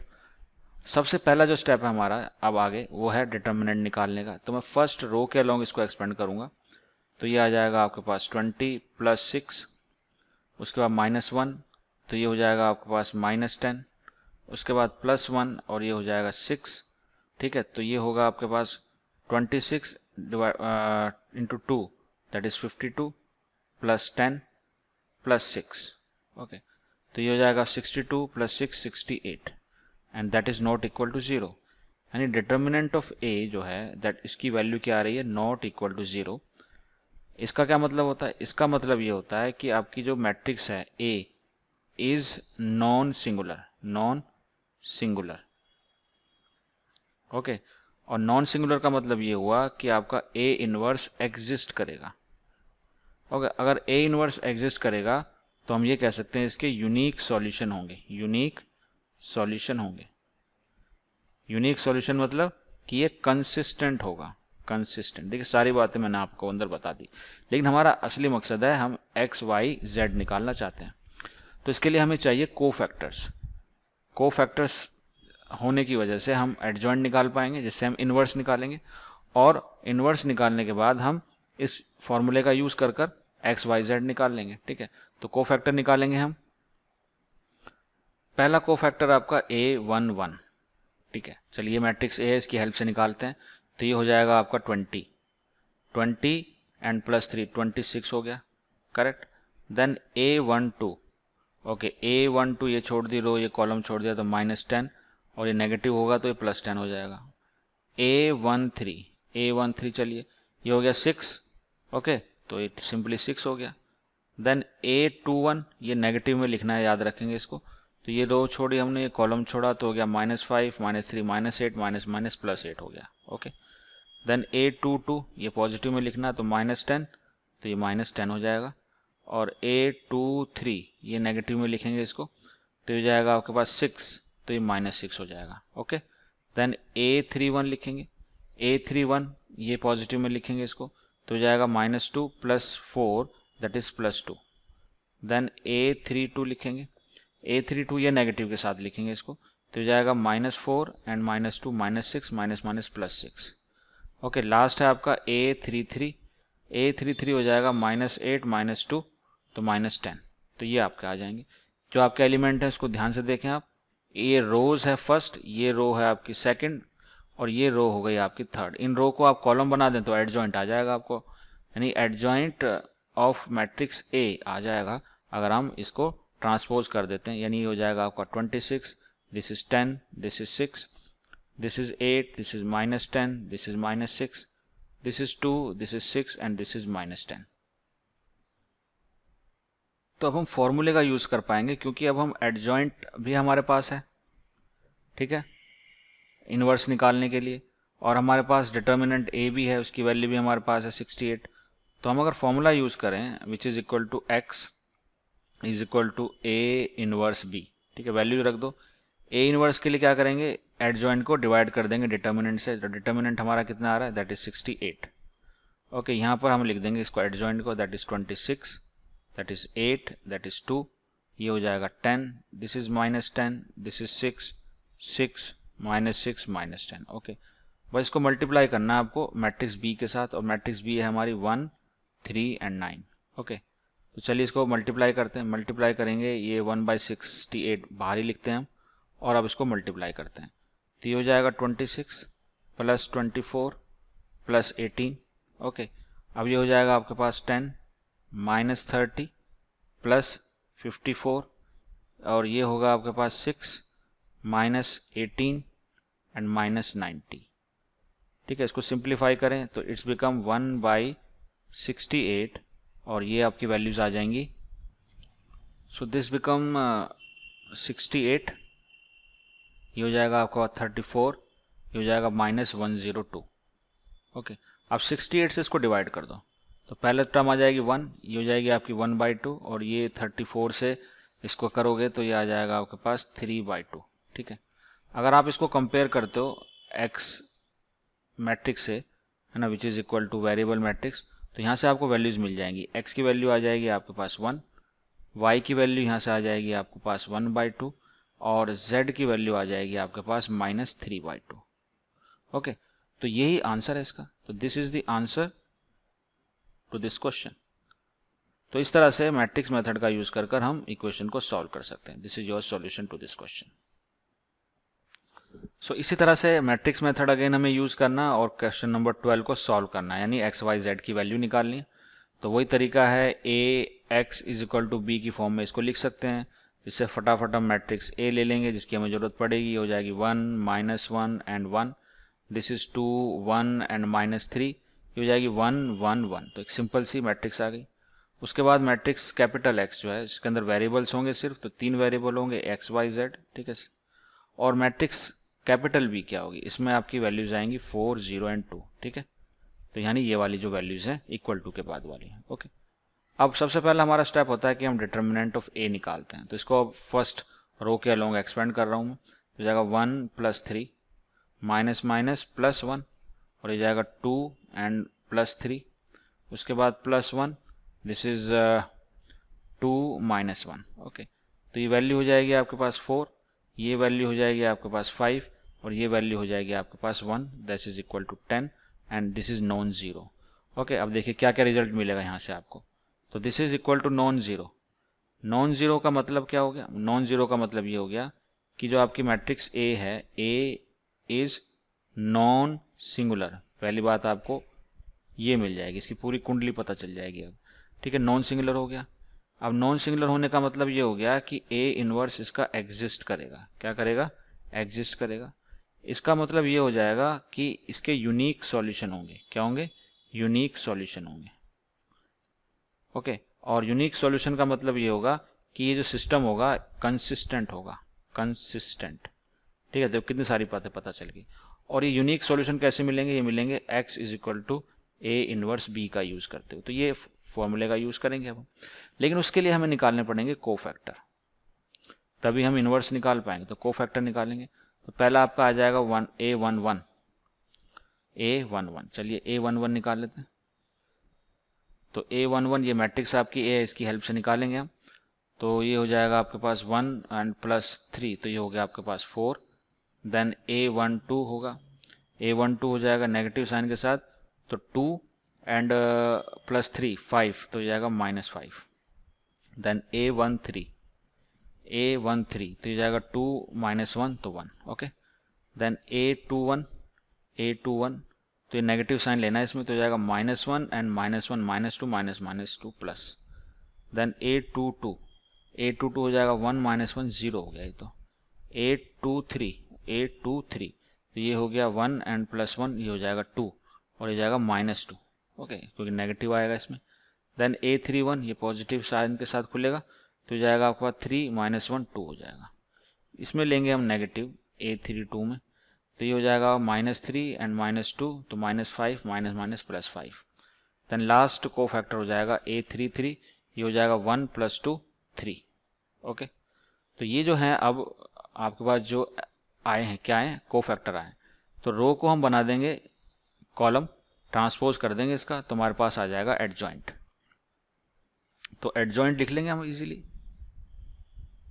एडजॉइंट लिख लीजिए। तो एडजॉइंट कैसे बनेगा, adjoint of A, that is इसका बना दो अब रो का कॉलम। तो 4 -5 1, this is 2 0 and 5, sorry 2 0 and -2, 2 0 and -2, और ये 2 5 एंड 3।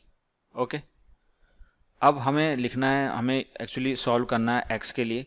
जो x जो है that is equal to matrix method में, ये इसको हमें वैल्यूज इसके अंदर रखनी है। तो हम इनवर्स के लिए हम इसको एडजॉइंट को a से डिवाइड करेंगे। तो डिटर्मिनेंट a है हमारा 10, तो जाएगा 1/10, और हम इनवर्स या एडजॉइंट लिखेंगे आपके पास 4 -5 1 2 0 -2 है ना, और 2 5 3, और इसको मैट्रिक्स बी से मल्टीप्लाई कर देंगे। मैट्रिक्स बी है आपकी 4 0 एंड 2, करेक्ट।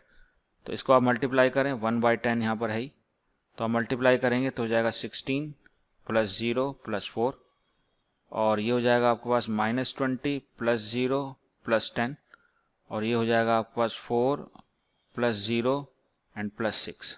ओके, तो ये आ जाएगा 1/10, और ये हो जाएगा आपके पास 20, यहाँ पर हो जाएगा -10, और ये हो जाएगा +10। 10 से डिवाइड कर दीजिए तो हमारे पास मैट्रिक्स आ जाएगी 2 -1 1। ओके, इसको हम कंपेयर करेंगे, x की जगह रख सकते हैं ये मैट्रिक्स। अब आप कॉरेस्पॉन्डिंग टर्म्स को कंपेयर करके लिख सकते हैं। x की वैल्यू 2 आ जाएगी, y की वैल्यू -1 आ जाएगी, और z की वैल्यू भी, इसकी वैल्यू +1 आ जाएगी। So this is the answer to this question. ठीक है, 2 1 2 -1 एंड 1।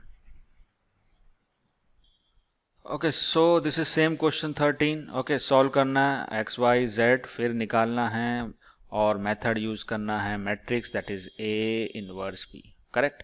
चलिए इसको लिखते हैं हम ax = b। तो अब काफ़ी प्रैक्टिस होती जा रही है, और हम स्पीड भी हमारी बढ़ती रहनी चाहिए। तो a मैट्रिक्स क्या होगी, अब इसमें a मैट्रिक्स हो जाएगी आपकी 2, ओके 3 एंड 3, ये हो जाएगी 1 -2 1, और ये हो जाएगी 3 -1 -2, करेक्ट। चलिए तो x लिख लीजिए आप। सबसे पहले x लिखेंगे तो ये हो जाएगा x y एंड z, और मैट्रिक्स b लिख लीजिए। मैट्रिक्स b क्या हो जाएगी 5 -4 एंड 3। ओके, बस सबसे पहला काम डिटर्मिनेंट ऑफ a निकालना। फर्स्ट रो के अलोंग एक्सपेंड कर दीजिए इसको, तो जाएगा आपके पास 4 एंड +1, ये हो जाएगा -3 है ना, तो ये लिखेंगे -2 -3, और ये +3 होगा, तो ये +3 के बाद ये हो जाएगा आपके पास -1 +6, करेक्ट। चलिए सिंप्लीफाई कर लें तो 5 और ये 2 10 हो गया, ये भी 5 हो गया, 5 5 प्लस, तो हो जाएगा 15। ओके, ये आपका 5 और ये भी 15 हो जाएगा, तो 15 15 30, तो ये आ जाएगा इसका 40, दैट इज नॉन जीरो। ठीक है, तो अब इससे क्या क्या हमें पता चल रहा है, देखो बहुत सारी बातें पता चलती हैं हमें, हर बार हम लिखते हैं इसको।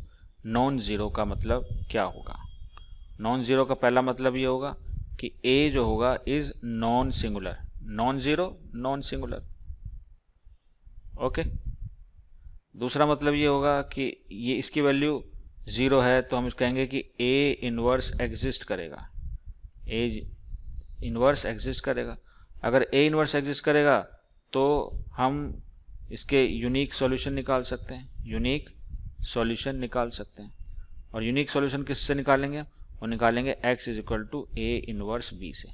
अच्छा, एक बात और पता चलती है कि ये जो होता है वो कंसिस्टेंट सिस्टम होता है, कंसिस्टेंट सिस्टम है ना, कंसिस्टेंट होता है या इनकंसिस्टेंट होता है, ये हमने पढ़ा था, तो इससे ये भी पता चल रहा है। तो हमें यहाँ क्या करना, हमें अब निकालना है यहाँ पर कोफैक्टर। तो हम कोफैक्टर निकालेंगे आगे बढ़ने के लिए, क्योंकि हमें चाहिए अब a इनवर्स। तो पहले हम निकालेंगे a11, तो यहाँ मैट्रिक्स a से निकाल लेंगे अगेन, तो ये जाएगा आपके पास +4 +1 5, तो ये पहला तो आपका 5 हो गया, करेक्ट।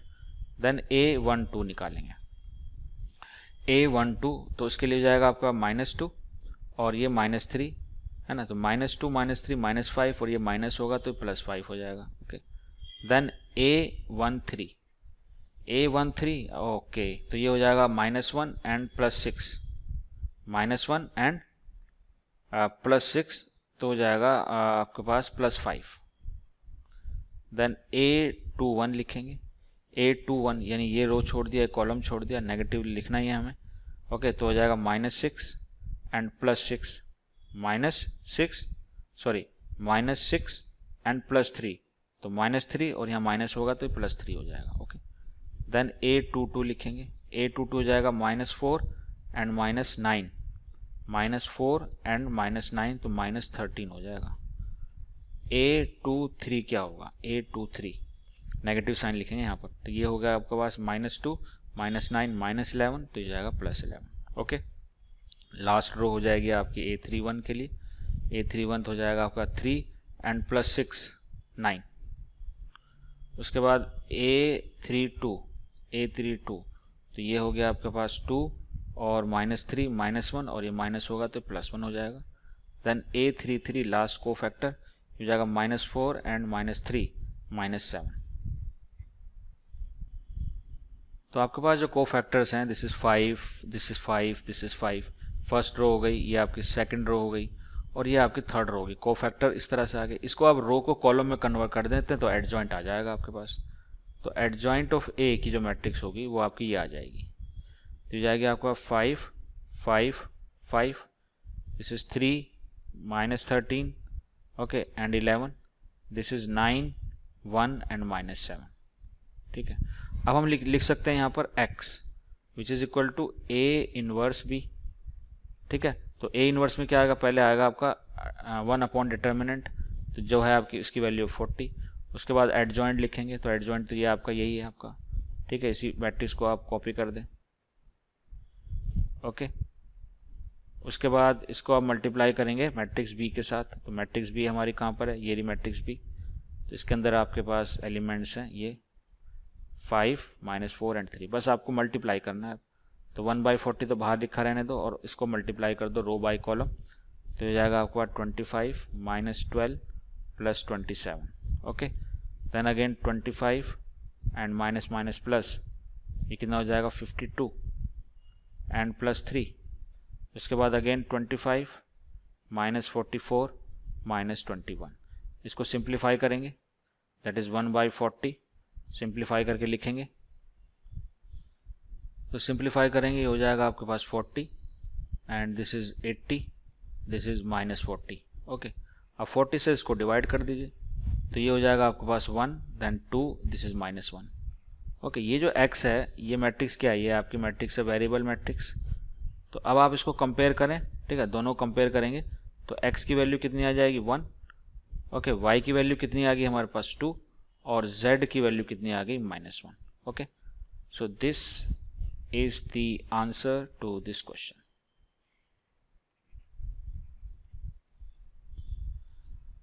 तो इस पैटर्न पर ये जो सॉल्व कर रहे हैं, सॉल्व वाले पर मैट्रिक्स मेथड का यूज कर रहे हैं। ये लास्ट क्वेश्चन है आपका 14।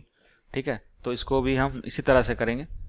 तो अगेन फटाफट थोड़ा करते हैं इसको। ax = b की फॉर्म में लिखें तो हमारे पास मैट्रिक्स a हो जाएगी 1 -1 2 3 4 -5 2 -1 3। ओके, और कैपिटल X मैट्रिक्स में वेरिएबल क्या आएंगे आपके पास x y z, और मैट्रिक्स B की ज़रूरत पड़ेगी हमें, और ये हो जाएगी आपके पास 7 -5 एंड 12।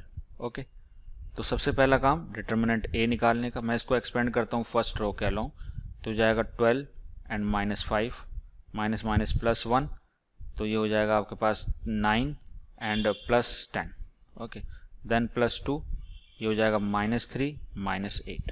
करेक्ट, तो यहाँ पर हो जाएगा 7, ये हो जाएगा +19, ये हो जाएगा -11 तो -22।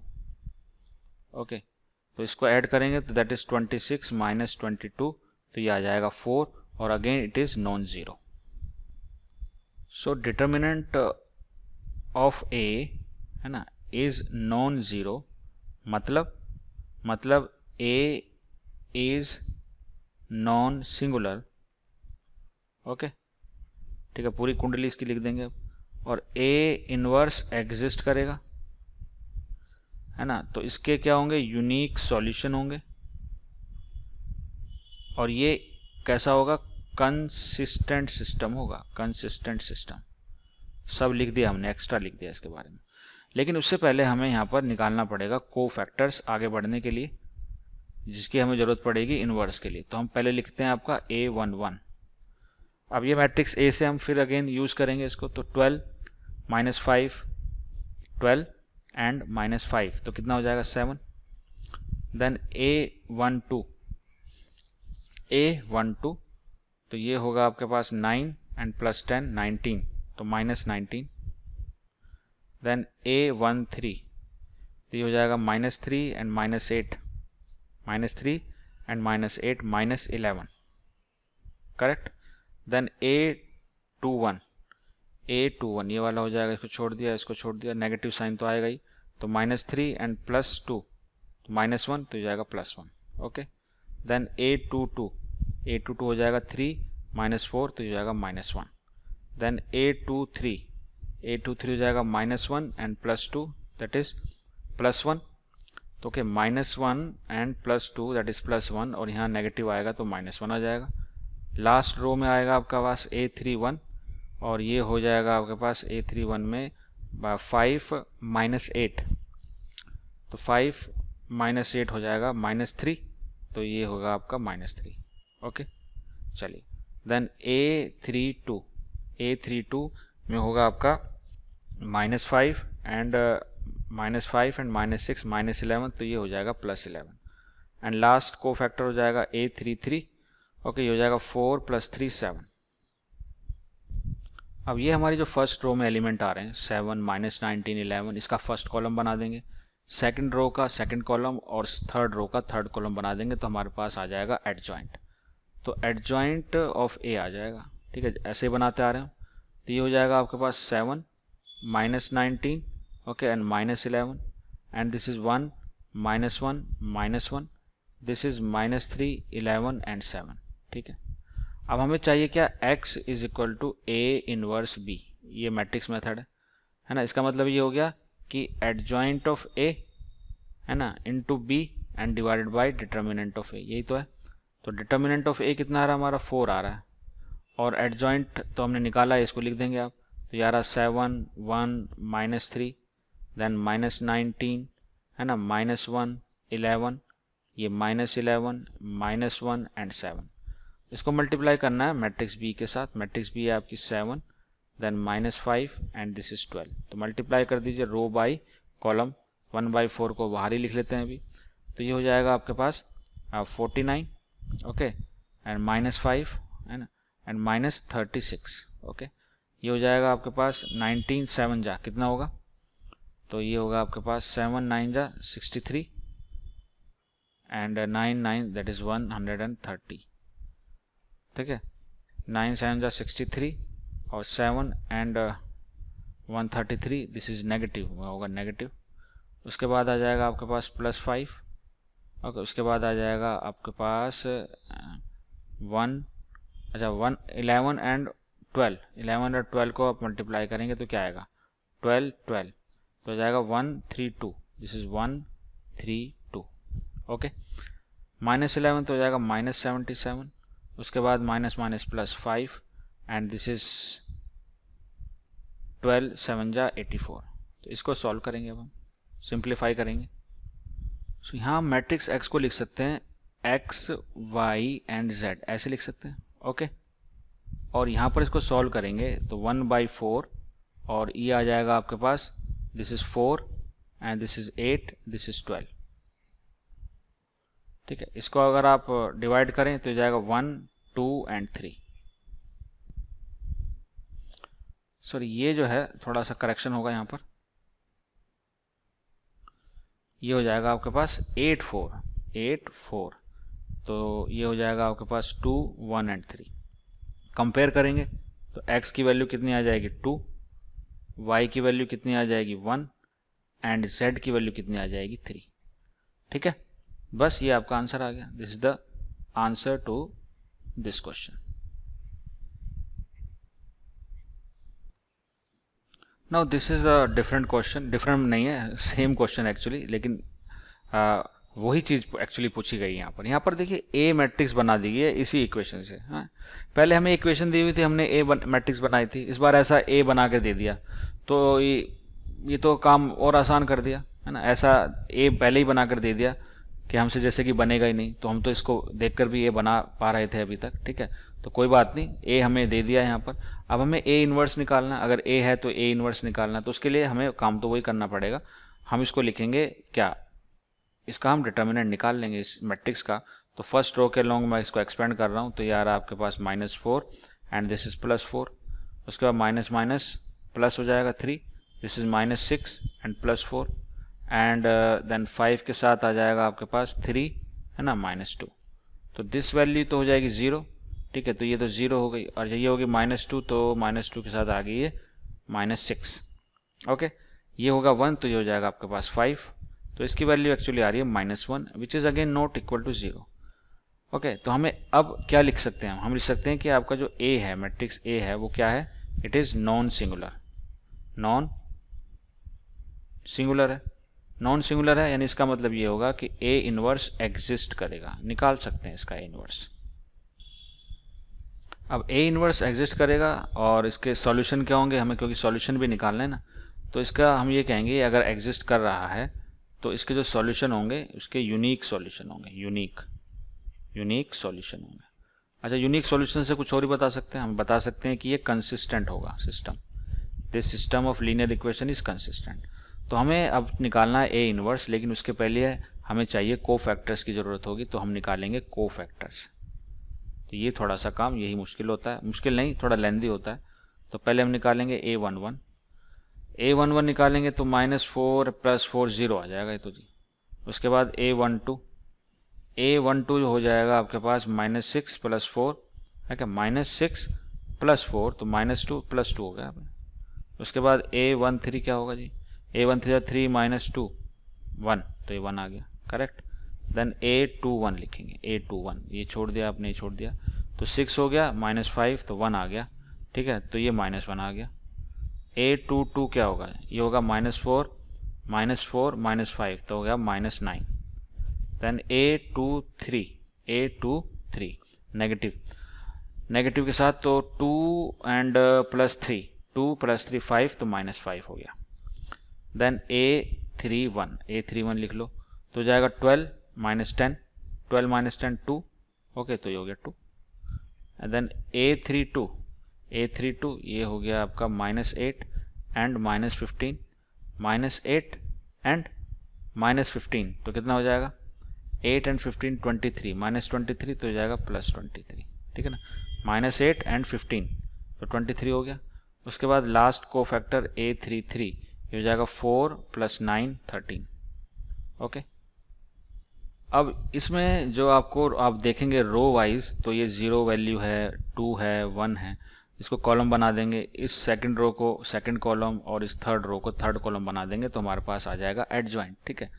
तो हम यहाँ लिख देंगे एडजॉइंट ऑफ ए, इसका ट्रांसपोज कर देंगे, तो ये आएगा 0 2 1, ये आएगा -1 -9 -5, ये हो जाएगा आपके पास 2 23 एंड 13, ओके, ये हो गया। अब हमें चाहिए ए इनवर्स, तो ए इनवर्स क्या होता है, ये होता है आपका एडजॉइंट ऑफ ए ना, divided by determinant of A. तो डिटर्मिनेंट कितना आ रहा है आपका, वो आ रहा है -1, तो खाली क्या कर देंगे, इसमें साइन चेंज कर देंगे, तो ये वैल्यू क्या आ जाएगी, 0 1 -2 -2 9 -23 -1 5 एंड -13। तो ये जो है ना आपका ए इनवर्स तो आ गया, एक पार्ट इसका हो गया, तो ए इनवर्स हमने कैलकुलेट कर लिया। तो ए इनवर्स का ही यूज कर हम मैट्रिक्स मेथड इस्तेमाल करते हैं और x = निकाल लेते हैं हम। तो यहाँ हम कैलकुलेट कर लेंगे x = A इनवर्स b, ठीक है।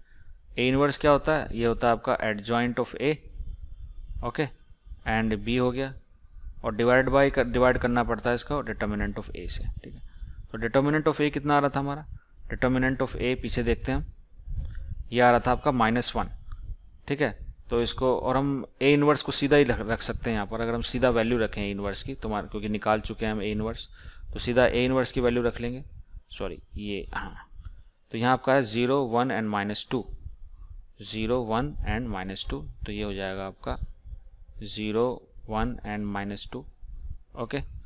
और उसके बाद है -2 9 एंड 23, दिस इज -2 9 एंड -23, और लास्ट रो है आपकी -1 5 एंड 13, -1 5 एंड 13, तो -1 5 एंड -13, ठीक है। और मैट्रिक्स बी भी देख सकते हैं पीछे से, तो मैट्रिक्स बी है हमारी, this is equal to 11 -5 and -3, 11, this is 11 -5 and -3। तो इसको हम मल्टीप्लाई करेंगे रो बाई कॉलम, तो ये आ जाएगा आपके पास 0, that is -5 and +6, this is equal to -22, then -45 +69 and this is -11 -25 and +39. Okay, तो इसको सॉल्व करेंगे तो यहाँ पर आ जाएंगे आपके एलिमेंट्स, दिस एलिमेंट इज 1 बचेगा, यहाँ बचेगा आपके पास 2 और यहाँ पर बचेगा आपके पास 3।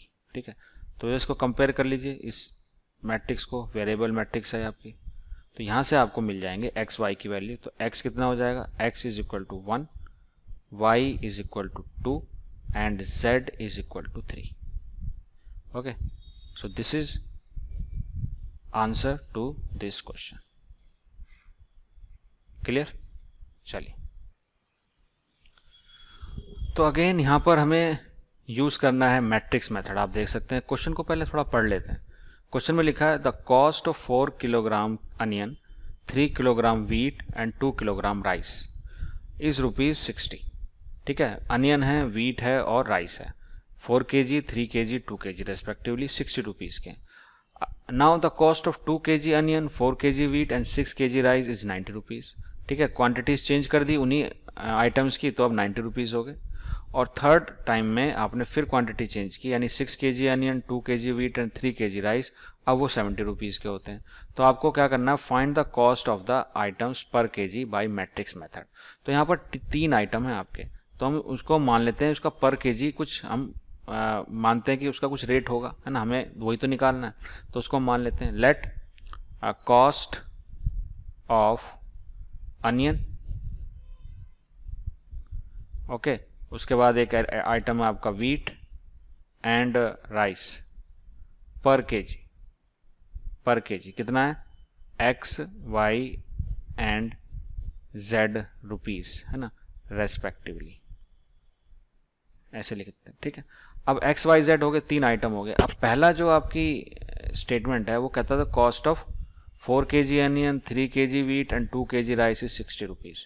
तो कैसे लिखेंगे इसको, एज इक्वेशन की फॉर्म में लिखेंगे 4 kg, तो 4 इंटू 4 kg अनियन, तो अनियन कितना हो गया 4 kg, और अनियन के लिए क्या यूज करेंगे एक्स, वीट के लिए क्या यूज करेंगे 3 टाइम्स ऑफ वीट यानी वाई, और 2 टाइम्स ऑफ राइस यानी जेड। ठीक है, और उसकी कितना रुपीज हो गया 60 रुपीज। इस तरीके से दूसरी आप स्टेटमेंट पढ़ें, the cost of 2 kg onion, 4 kg wheat and 6 kg rice is 90 rupees. तो इसको कैसे लिखेंगे हम, अब क्वांटिटी चेंज हो गई, यहाँ पर 2 kg है ना हो गया onion and plus 4 kg wheat हो गया, और अब 6 kg राइस हो गया, और उसका अमाउंट हो गया आपका 90 rupees. Okay, now the next statement, the cost of 6 kg onion, 2 kg wheat and 3 kg rice is 70 rupees. तो इसको हम लिखेंगे ऐसे, 6 क्वांटिटी हो गई, 6 times wheat, so 6 times onion for 2 times wheat plus 3 times rice is equal to 70 rupees. तो जैसी हमारी इक्वेशन बनती थी वैसी यहाँ इक्वेशन बन गई है। अब इसको हम लिख सकते हैं as A X is equal to B, ना, मैट्रिक्स की फॉर्म में, क्योंकि मैट्रिक्स मेथड का यहाँ पर यूज होगा, और मैट्रिक्स ए हो जाएगी हमारी, ठीक है, coefficient of X Y Z that is 4 3 2, this is 2 4 6, this is 6 2 and 3। Okay, और मैट्रिक्स एक्स को क्या क्या लिखेंगे, 3 वेरिएबल बनाएंगे इसके अंदर एक्स वाई जेड। ठीक है, और मैट्रिक्स बी क्या हो जाएगी, वही constant term that is 60 90 and 70। ठीक है, तो वही है, बिल्कुल वर्ड प्रॉब्लम थी लेकिन उसी तरह की इक्वेशन है, लीनियर इक्वेशन बनी है यहाँ पर 3। ठीक है, 3 वेरिएबल इक्वेशन है। तो इसमें हम क्या करते थे, पहले हम निकालते थे डिटर्मिनेंट ऑफ ए। तो इसको फर्स्ट रो के अलोंग एक्सपेंड करता हूँ मैं, 4 तो हो जाएगा आपके पास 12 -12, उसके बाद -3 के साथ आएगा आपके पास 6 -36, देन +2। ओके, तो ये हो जाएगा आपका 4 -24। तो ये पहला तो हो जाएगा 0 पहली टर्म, तो ये जाएगी -3 प्लस, तो ये हो जाएगा आपके पास 90। ओके, यहाँ पर बचेगा 20 एंड ये हो जाएगा 40। ठीक है, तो हमारे पास आंसर इसका आएगा 40। ओके, तो उससे मतलब नहीं है क्या आ रहा है, तो ये 0 नहीं है। ठीक है, 0 नहीं है, यानी अगर determinant of A is non zero, ठीक है, इसका मतलब ये हो गया कि ए इनवर्स एग्जिस्ट करेगा, नॉन सिंगुलर है, एग्जिस्ट करेगा। यानी हम अब इसके यूनिक सॉल्यूशन निकाल सकते हैं। तो इसके क्या होंगे, यूनिक सॉल्यूशन होंगे, यूनिक सॉल्यूशन होंगे, है ना। और इसको हम क्या बोलेंगे, कंसिस्टेंट बोलेंगे, कंसिस्टेंट। तो इसी तरह के केस ज़्यादातर आए हमारे पास। इसके लिए हम निकालेंगे कोफैक्टर। उसके लिए हमें एक नेक्स्ट पेज लेना होगा। तो अब हम निकालेंगे इसके कोफैक्टर। तो कोफैक्टर निकालने के लिए मैंने मैट्रिक्स लिख दी यहाँ, इसी के कोफैक्टर आने। तो पहला आएगा आपके पास A11, तो ये कितना हो जाएगा, ये हो जाएगा 12 एंड -12, तो 0 हो जाएगा, ठीक है। उसके बाद A12, ठीक है, इसको नेगेटिव में लिखेंगे तो ये हो जाएगा आपका -6 -36, तो 30, तो हो जाएगा +30। देन A13 हो जाएगा 4 -24, तो -20 हो गया। उसके बाद A21, ठीक है, नेगेटिव लिखेंगे इसके अंदर भी, तो 9 -4, तो -13, तो हो जाएगा +13, ओके। देन A22, तो हो जाएगा आपका 12 एंड -12, 0 हो गया, ओके। चलिए, और A23 हो जाएगा, नेगेटिव साइन आना है, तो 8 -8 -18 तो -8 -18, तो -10, तो +10 हो जाएगा, ओके। देन A31 के लिए होगा ये आपका हो जाएगा आपका 18 -8, तो ये हो जाएगा +10, ठीक है। देन A32, तो ये छोड़ देंगे तो हो जाएगा 24 एंड -4, तो 20, और ये हो जाएगा -20, करेक्ट। देन A33 हो जाएगा 16 -6, तो हो जाएगा 10, ओके। तो थोड़ा सा करेक्शन इसमें देखना पड़ेगा A21 में। तो A21 को दोबारा देखें अब, तो ये हो जाएगा आपका 9 -4, तो ये 5 हो रहा है actually, this is your 5, okay.